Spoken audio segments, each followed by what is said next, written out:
तरह म्यूजियम हमें हमारे अतीत और इतिहास की याद दिलाते हैं, उसी तरह से मुद्राएं भी हमें इतिहास और हमारे आर्थिक विकास के क्रम को समझने में मदद करती हैं। ऐसा ही एक मुद्रा संग्रहालय कुचामन सिटी में है, जहां सिक्कों और नोटों के दुर्लभ संग्रह के रूप में 192 देश के 11,000 से ज्यादा नोट और सैकड़ों सिक्के मौजूद हैं। सागर चौधरी के इस अनोखे करेंसी म्यूजियम को देखने के लिए लोग दूर दूर से आ रहे हैं। कुचामन सिटी निवासी सागर चौधरी पिछले 27 साल से भारत सहित दुनिया भर के करीब 192 देश के मुद्रा संग्रहण के अपने मिशन में जुटे हैं। उनकी मेहनत का ही नतीजा है कि आज उनके करेंसी म्यूजियम में 11,000 से ज्यादा नोट और सैकड़ों सिक्के संग्रहित हैं।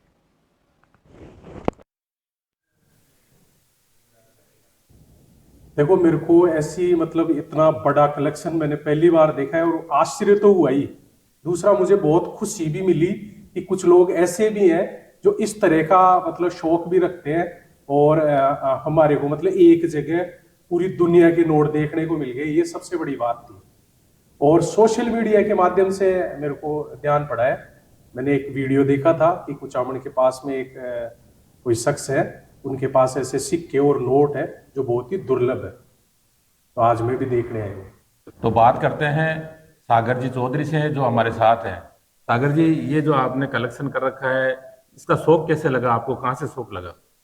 सर, इसका शौक करीब 7वीं क्लास में जब था तब लगा, और मम्मी जी के पास में एक 10 का बहुत पुराना नोट था, बड़ा फाफड़ा नोट बोलते थे, वहां से इसकी शुरुआत हुई।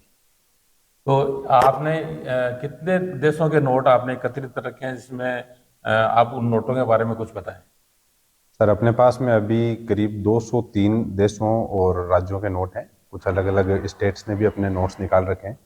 तो अभी यूएनओ रजिस्टर्ड करीब 193 कंट्रीज है, उनमें से ऑलमोस्ट अपने पास सारे हैं। उसके अलावा भी कुछ 10-15 बहुत दुर्लभ नोट हैं, वो अपने पास में है अलग अलग देशों के। तो ये जो नोट आपने यहाँ कलेक्ट कर रखे हैं, उसमें हमने देखे कई नोट ऐसे हैं जो प्लास्टिक के और कपड़े के भी हैं जी। तो ये कौन से देश है, और सबसे बड़ा जो नोट है साइज में और जो मुद्रा के हिसाब से, वैल्यू के हिसाब से, वो कौन कौन से देश के हैं? देखिए सर, कागज की, प्लास्टिक की और कपड़े की करेंसी कई अलग अलग देशों में चलती है। और जैसे कनाडा की बात करूं, अभी ऑस्ट्रेलिया के अंदर, अंटार्कटिका, आर्कटिक, उनमें चलती है। प्लस कपड़े के कुछ नोट अफ्रीकन कंट्रीज के अंदर भी चलते हैं। बाकी हाई डिनोमिनेशन, जब आपने बोला कि जैसे बड़े नोट किस कंट्री के चलते हैं, तो बड़े नोट की बात करें तो जैसे ईरान में 5 लाख तक के नोट चलते हैं।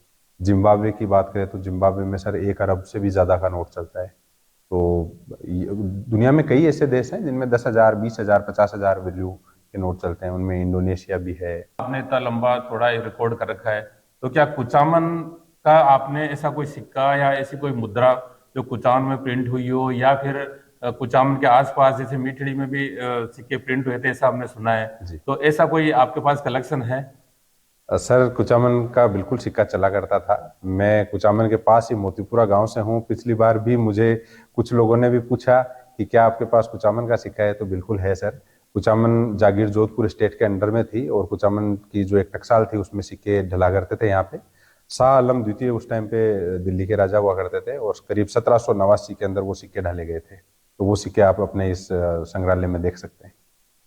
आपने देखा कितने पुराने सिक्के और जो मुद्राएं हैं पूरे विश्व की जो इनके पास मिले हैं, जो कि एक वैसे तो किसान पुत्र है, पास का गांव मोतीपुरा है, वहाँ के रहने वाले हैं, लेकिन इनका एक शौक है और उस शौक के माध्यम से इन्होंने इतना बड़ा कलेक्शन कर रखा है। तो ये शौक, ये अपन को आज देखने को मिला। कुचामन से ओम प्रकाश कुमावत की रिपोर्ट। माउंट आबू में